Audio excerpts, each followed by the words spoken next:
Coming out of my gate, you'll see me coming out right now. Fionulla is sitting and waiting. You probably see my arm. She's waiting until I say, okay. And then she walks out with me. She waits in a calm sit stay. And then instead of letting her pull me out, because I've seen her, you know, the way she walks at home and how excited she gets, I'm making sure that she's calm before we ever even leave the yard. And then sit before we ever even step out on the street. And she's a little bit funny today because she's not used to a camera person being right on top of us, but she's still going to be sitting at the curb. We do the same thing every day. Sometimes she makes mistakes, but we don't leave this curb. She doesn't get to start the walk until she goes to that calm place where she can do a sit stay like this. Because if we start off the walk, she gets a reward. Good. If we start off the walk calm like this, the whole walk is going to be calm, and she's not going to be pulling and rushing and lunging at distractions or whatever she did. So you always start the walk in there where you put on the leash, make sure she's calm at the front door. Even do the mat exercise for 5 minutes before the walk. No. And then everything's calm going out your front door, out the driveway. If you want to do the mat exercise in your driveway there and your big area in front of the garage, that would be a good place to do it as well. But she should start the walk like this, and then you'll have way less problems on the walk. Okay. Of course, a major part of that is teaching her to walk next to you without pulling. And with this little tiny prong collar that we have, it's the smallest size I make, but it's very easy to give her little prompts that aren't painful. It's just a signal. It's kind of like tapping the brakes. Okay. And this is the way we've been walking for the last 3 weeks, practicing walking really slow like this. Also, what I've been doing a lot of is putting that leash in my right hand, because you can still do that little prompt with your right hand. Then your left hand is free just to reward her right there. It's just such an easy, graceful kind of move. She goes ahead of you. You do a little pop. She sees people.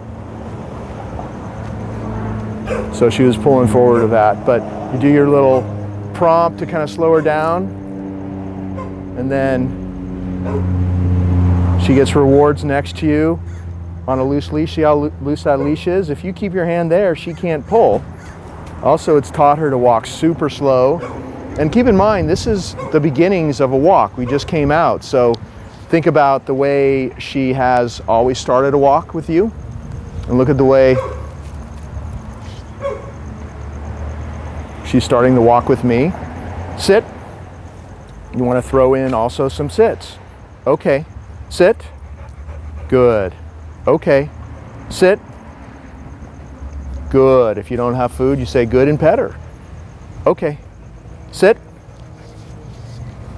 Good. That was 4 consecutive sits. A consecutive sits like that really slow a dog down when they want to pull, because it breaks up that cycle of pulling where they used to pull endlessly. Well, this time they know that they have to stay and wait until you release them, and if you do a sit every couple of feet like that, really breaks up that cycle of pulling. Okay, now we're going to walk some more, and notice how slow. I'm barely moving.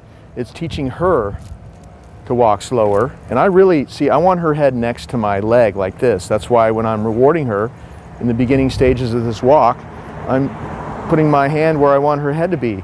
If you allow her head to be out here and you're more her shoulder, then she's just a couple inches away from pulling you again. So have her head be at your leg, and it'll be a lot easier for her to never go back to pulling you again. Good. And so now that I've shown you that, I'm going to do another thing that I've been doing with her every day. If you want a camera person, stay there and just film this. I've been doing a lot of left-hand circles. Sit. Good. And I'll just walk down the street or a sidewalk. Okay. Like this, and do left circle after left circle. See how the leash is always loose? Okay. When you go left, because it draws her back next to you at the end of that circle. Come on, this way. No. Sit. She loves to sniff and go after things on the ground, but that doesn't happen. You just have to be gentle but firm at the same time. She has to know, hey, we're doing this, and you keep getting her back into place. This is a place where there's a lot of things going on. There's a skateboarder that just passed by, but she's a lot of distractions, but she has to stick with the program. Okay, we keep doing this. Okay, left circle. and sit. Good. And you don't even have to use food for that. She knows that when you say good and pet her, that makes her feel good. Okay. I'm gonna walk back this way a little bit. Come on.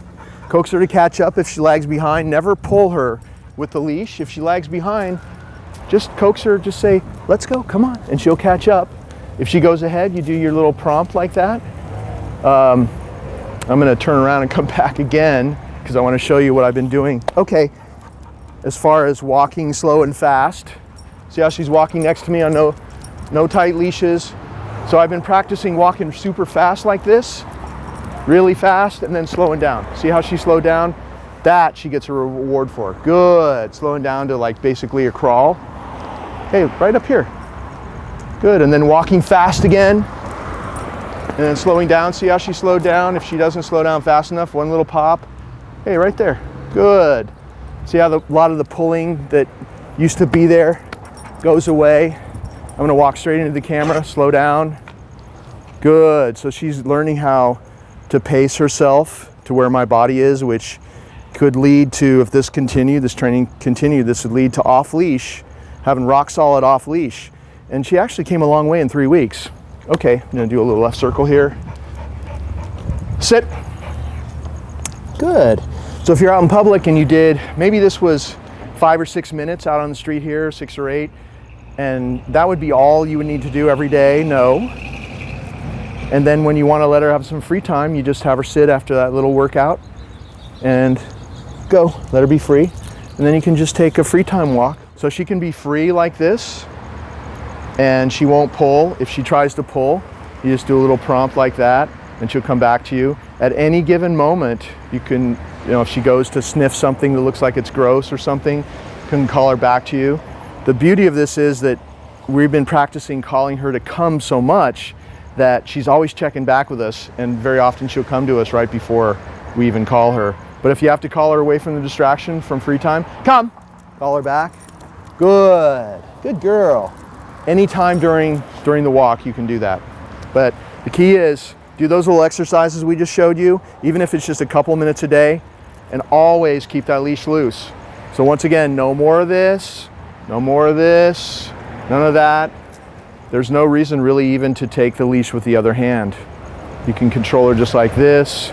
Use your body to get her to come back to you like that. Get her next to you. Use your body to get her back next to you like that. There's no leash tension or struggling necessary anymore.